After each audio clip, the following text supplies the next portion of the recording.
Translation level regulation में first अपन ने बात की थी AF2 अल्फा काइनेज के द्वारा कैसे होता है। नेक्स्ट अब अपन बात करते हैं रेगुलेशन बाय 4EBPs। 4EBPs का मतलब है 4E बाइंडिंग प्रोटीन्स। 4E क्या है? Eukaryotic initiation factor 4E, EIF4E, EIF4E, eukaryotic initiation factor 4E। दो कंडीशन यहाँ पर मैंने शो की है। केस 1 यहाँ पर मैंने लिखा है 5 प्राइम कैप रीजन जो है वहाँ पर 4F कॉम्प्लेक्स बनता है ट्रांसलेशन के दौरान, जो कि बना हुआ होता है इनिशिएशन फैक्टर EIF4E, EIF4G और EIF4A के द्वारा। ये तीनों मिलकर जो कॉम्प्लेक्स बना रहे हैं वो कॉम्प्लेक्स कहलाता है 4F कॉम्प्लेक्स। EIF4B इस कॉम्प्लेक्स को ज्वाइन करती है और एटीपेज एक्टिविटी स्विच ऑन हो जाती है और ये सेकेंडरी स्ट्रक्चर्स को mRNA में से रिमूव कर देता है। ये हमने mRNA शो किया है। और फिर राइबोसोम स्मॉल सब यूनिट के साथ 43S प्री इनिशिएशन कॉम्प्लेक्स जो बना हुआ होता है वो यहाँ पर डायरेक्ट आकर बाइंड होता है। स्टार्ट कोडोन के लिए स्कैनिंग शुरू हो जाती है और ट्रांसलेशन शुरू हो जाता है। लेकिन और यहाँ पर मैंने शो किया प्रोटीन रेड कलर में 4E बाइंडिंग प्रोटीन। ये 4E बाइंडिंग प्रोटीन को फॉस्फोराइलेट करवा रहा है एक काइनेज जिसका नाम है mTOR काइनेज। ये mTOR काइनेज के साथ कोई एडाप्टर प्रोटीन जुड़ी हुई है रेक्टर, mTOR रेक्टर कॉम्प्लेक्स जो है ये बेसिकली 4E बाइंडिंग प्रोटीन को फॉस्फोराइलेट करवा के इनएक्टिवेट करवा देता है। फॉस्फोराइलेटेड फॉर्म में 4E binding proteins initiation factor 4E पर बाइंड नहीं हो सकती हैं। इसका मतलब ये ट्रांसलेशन को रोक नहीं सकती हैं, तो ट्रांसलेशन ऑन है। यहाँ पर रैपामाइसिन का नाम मैंने यहाँ पर इसलिए लिखा है, रैपामाइसिन बेसिकली इस mTOR काइनेज को रोक कर 4E बाइंडिंग प्रोटीन के द्वारा होने वाले ग्लोबल रेगुलेशन को रोकता है, ट्रांसलेशन को रोकता है। mTOR इसमें TOR जो नाम है वो इसीलिए है because it is discovered as a target of rapamycin. Target of rapamycin की फॉर्म में इसको डिस्कवर किया गया था, that's why its name is mTOR। Rapamycin anti cancerous drug की रूप में भी काम में ली जाती है। इसलिए यहाँ पर मैंने ये चीज़ लिखी है क्योंकि कैंसरस सेल्स में जो है mTOR काइनेज एक्टिविटी को अप रेगुलेटेड फॉर्म में देखा गया है। इसका मतलब क्योंकि कैंसरस सेल जो होती हैं वो रैपिडली डिवाइडिंग सेल्स होती हैं, तो वहाँ पर ट्रांसलेशन जो है वो भी बहुत ही फास्ट चलाना होता है बहुत सी प्रोटीन्स का।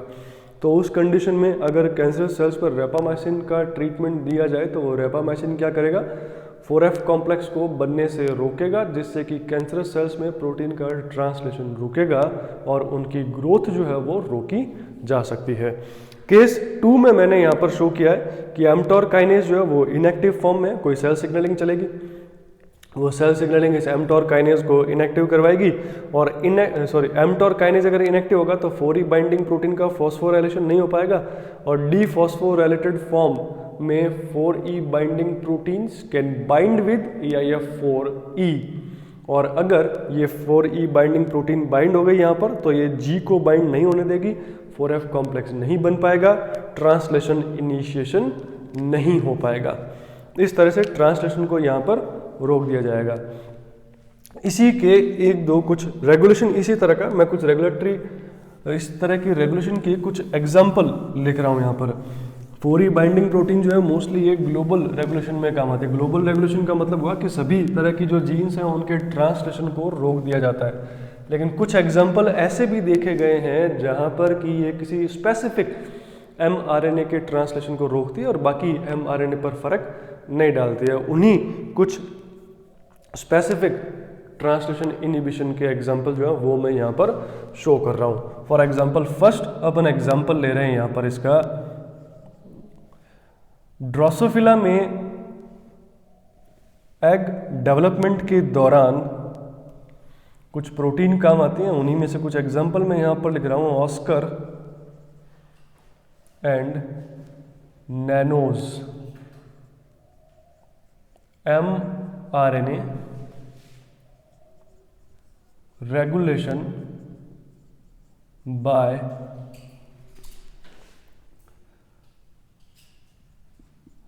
कप जो है ये 4E-BPs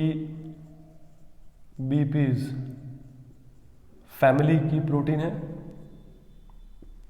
regulation by Cup and Bruno proteins. तो यहां पर मैं ऑस्कर के बारे में और नैनोस के बारे में थोड़ी सी कुछ जानकारी दे देता हूं पहले। ड्रोसोफिला में डॉर्सल वेंट्रल और एंटीरियर पोस्टीरियर एक्सिस डिटर्मिनेशन जो है it is an anterior posterior and dorsal ventral axis specification is an pre fertilisation event, यानी कि एग के फर्टिलाइजेशन से पहले ही एंटीरियर पोस्टीरियर और डॉर्सल वेंट्रल एक्सिस का स्पेसिफिकेशन जो है वो शुरू हो जाता है और उसी में बहुत सारे चेंजेस होते हैं। उन बहुत सारे चेंजेस में जो हैं वो हम सारे डेवलपमेंट बायोलॉजी में बात करेंगे। उनमें से कुछ mRNA जो है विच आर मैटरनली कोडेड, उनको ट्रांसक्राइब करके और एग के साइटोप्लाज्म में स्टोर करवा दिया जाता है ट्रांसलेशन इनहिबिटेड फॉर्म में।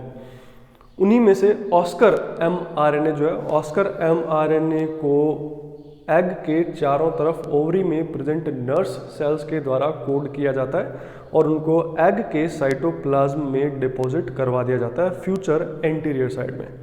फिर ये ऑस्कर mRNA जो है इनको कप और ब्रूनो के द्वारा इनहिबिट कर दिया जाता है और इस इनहिबिटेड फॉर्म में ही इनको माइक्रोट्यूब्यूल के ट्रैक पर होते हुए ट्रांसलोकेट करवाया जाता है पोस्टीरियर एंड की तरफ और पोस्टीरियर एंड पर जाकर ये अपना एक्सप्रेशन शुरू करते हैं और इसी तरह से इनहिबिशन करवाया जाता है नैनोज mRNA का, जो कि पोस्टीरियर एंड पर डिपॉजिट करवाया जाता है ड्रोसोफिला के एग में।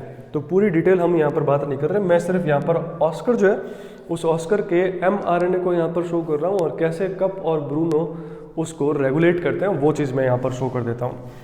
तो फॉर एग्जाम्पल ये जो है ये ऑस्कर mRNA और ये इसका ORF हमने शो किया यहाँ और यहाँ से यहाँ तक, और ये इसका कैप वाला रीजन है, यानी कि ये वाला पार्ट 5' UTR हुआ और ये वाला पार्ट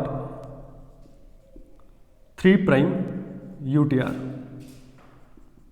अनट्रांसलेटेड रीजन। ये 5' UTR और ये 3' UTR और ये मैंने यहाँ पर शो किया है ऑस्कर mRNA। ऑस्कर mRNA जो उसका 5' 3' UTR और ये इसका ORF मैंने यहाँ पर शो किया, ये 5' कैप। जो 3' UTR है, 3' UTR में यहाँ पर प्रेजेंट होते हैं BRE यानी कि Bruno response element, Bruno response element. और ये ब्रूनो रेस्पॉन्स एलिमेंट नाम से ही पता लग रहा होगा, ये ब्रूनो प्रोटीन के लिए बाइंडिंग साइट है और ब्रूनो प्रोटीन जब यहाँ पर बाइंड होगी तो ये यहाँ पर ब्रूनो प्रोटीन को सिंबल फॉर्म में मैं शो कर रहा हूँ। ये ब्रूनो प्रोटीन जो है ये बाइंडिंग साइट प्रोवाइड करवाती है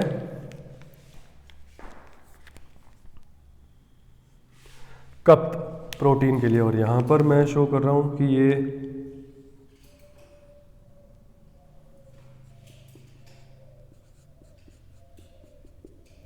EIF4E जो है वो यहाँ पर बाइंड है। पूरा डायग्राम नहीं बना रहे, हमने अभी ऑलरेडी देख लिया इसका रेगुलेशन के बारे में कि कैसा हो रहा है।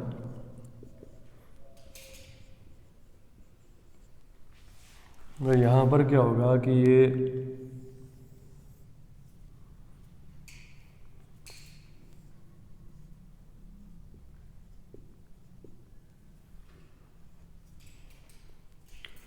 ब्रूनो प्रोटीन यहाँ पर आकर बाइंड होगी और इस ब्रूनो से आकर बाइंड हो जाएगा कप और इस कप प्रोटीन पर ब्रूनो और 4E बाइंडिंग साइट दोनों प्रेजेंट है।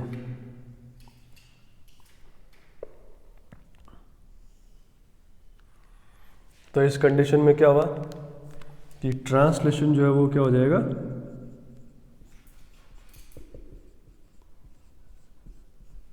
ऑफ हो जाएगा।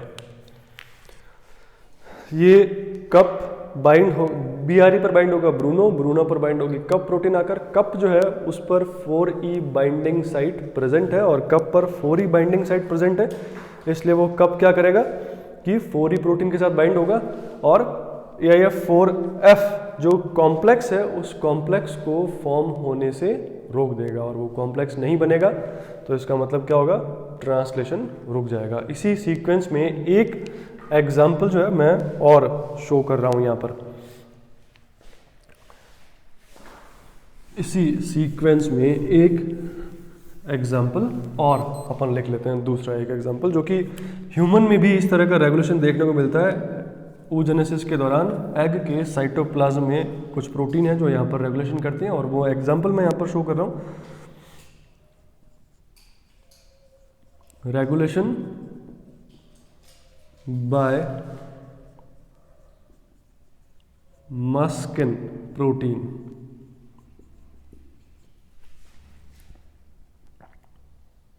and CPEBs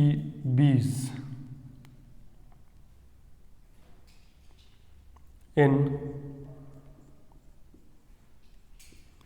human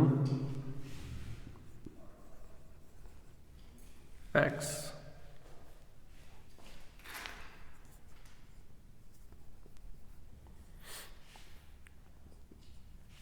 इसमें भी यहाँ पर सेम रेगुलेशन होगा, तो डायग्राम बनाने की रिक्वायरमेंट नहीं है, मैं यहाँ पर सिर्फ ये शो कर रहा हूँ कि जो mRNA है उस mRNA के 3' UTR रीजन में कुछ स्पेसिफिक कंजर्व्ड सीक्वेंस प्रेजेंट है।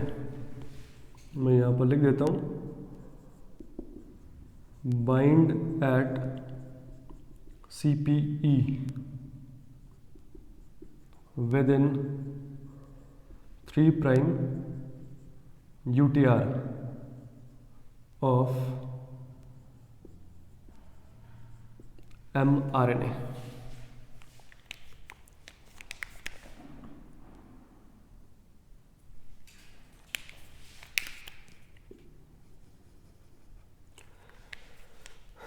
तो ये वाला जो रीजन है रेड कलर में मैंने शो किया CPE है और ये CPE क्या है, cytoplasmic poly adenylation element, cytoplasmic poly adenylation element या साइटोप्लाज्मिक पॉली ए एलिमेंट। तो ये साइटोप्लाज्मिक पॉली ए एलिमेंट जो है इस पर आकर बाइंड होती है CPEB यानी कि CPE बाइंडिंग प्रोटीन्स। तो CPEB जो है ये बाइंड होती है इस एलिमेंट पर जिसका नाम है CPE cytoplasmic poly A element, और CPEB जो है इन पर आकर बाइंड होती है मास्किन प्रोटीन, और मास्किन प्रोटीन जो है मास्किन प्रोटीन पर 4E बाइंडिंग साइट प्रेजेंट है। तो इसका मतलब ये हुआ कि अगर मास्किन प्रोटीन यहाँ पर अगर बाइंड हुई तो वो 4E के साथ बाइंड होगी और ट्रांसलेशन ऑफ हो जाएगा। यहाँ पर रेगुलेशन किया जाता है CPEB काइनेज के द्वारा। तो CPEB काइनेज अगर स्विच ऑन हुआ तो वो इन प्रोटीन्स को CPEB को फॉस्फोराइलेट करवा देगा so that Maskin will not bind at CPEB and translation will be on. और दूसरी कंडीशन ये हो सकती है कि CPEB काइनेज अगर इनएक्टिव हुआ तो उस कंडीशन में CPEB can bind with Maskin and inhibit translation. Okay.